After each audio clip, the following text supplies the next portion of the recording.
Hello and welcome to the show. It is the launch of the IPO of the first unicorn startup in the country. It's Zomato, which is aiming for over $8.5 billion of valuations post-issue. And we are going to discuss that with the management in terms of what they are bringing to the table for the value creation of the investors. With me, joining us from the management of Zomato is Gaurav Gupta. Gaurav, very good to have you on CNBC TV 18. My first question, your response from the institutional investors when it comes to the anchor book was phenomenal. But that is a set of investors who really understand your business and the tech side and the online space. But what about the traditional large business community or the investor community in India, as well as the retail participants? What is your best pitch point to make your company palatable for their investment?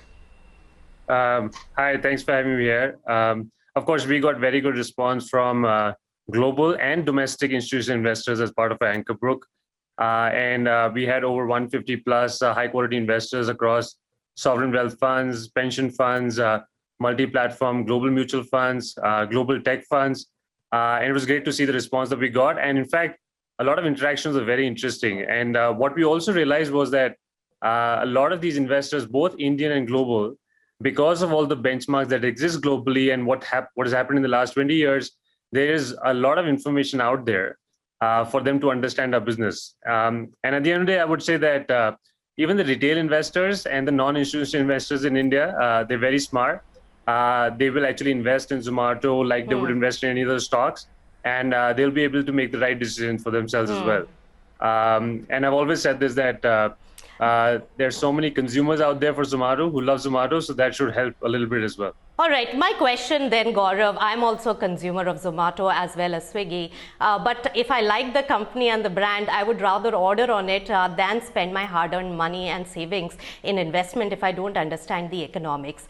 There has been a lack of understanding when it comes to the unit economics of the company. Like, for example, a traditional company will give a clear breakup that this much goes in steel production by way of coal, by way of iron ore, by way of fuel, and other aspects. In your business, there are many moving parts like wage, fuel, which is going up, even your coordination with the partners in the restaurants and many other aspects. Can you give us some understanding on the unit economics? And since things are changing so fast, how has the trend been in the last few months?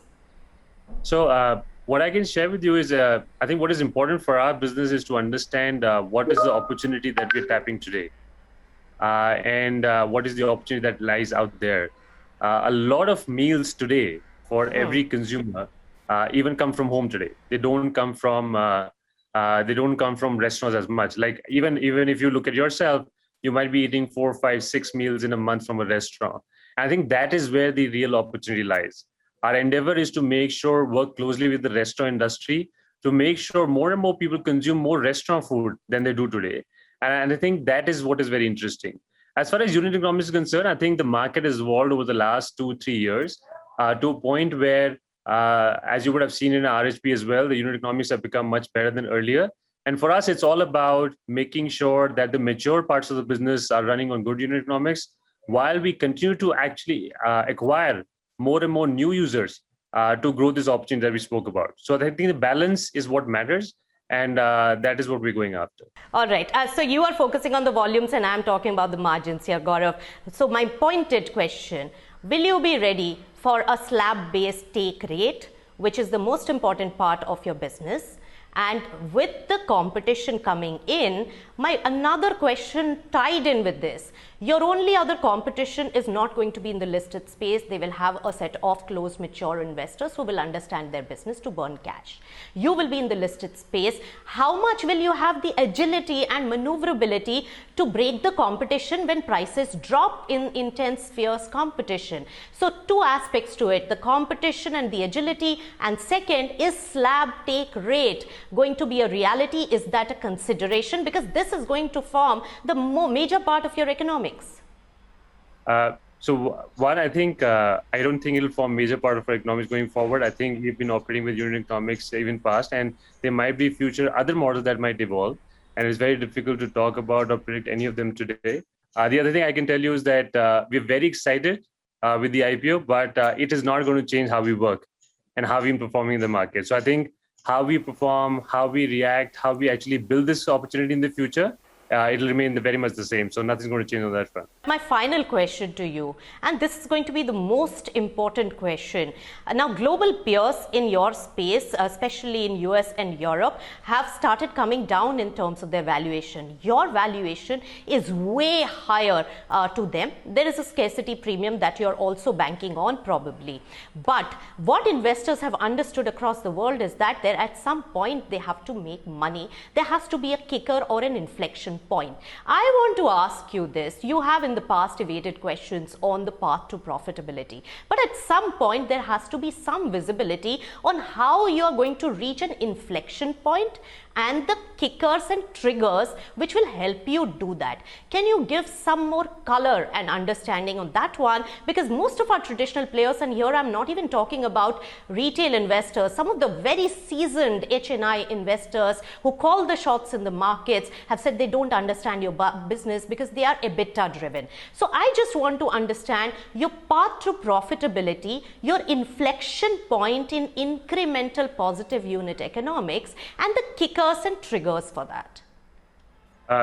So again, value of a company is decided based on their current strength of the business and the future potential that lies in front of them. I think that's the same, and that's where, if you look at all these marquee investors, which include domestic and global institutional investors, have actually been able to ascertain the value that is there right now.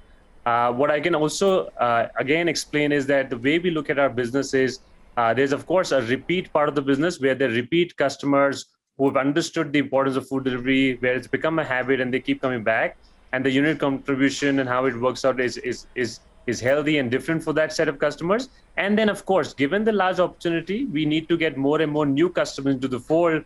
And since you're getting people to try a new behavior, you of course need to actually subsidize that, create a trigger for them to try food delivery. And even in the beginning, their average order values are low, so the unit economics are a bit different.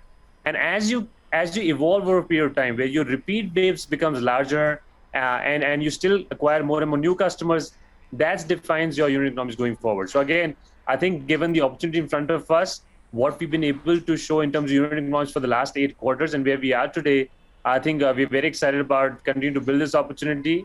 This is a great milestone for us, but like everything else in life, post the excitement, we get back to work very quickly because there's so much more to be done.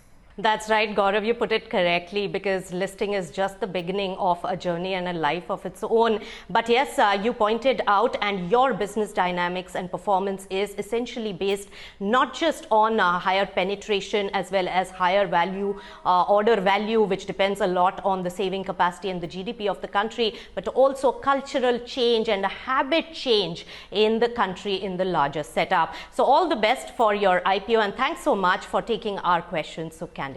Thank you so much. Thank you. It was great talking to you. Thanks for having me here.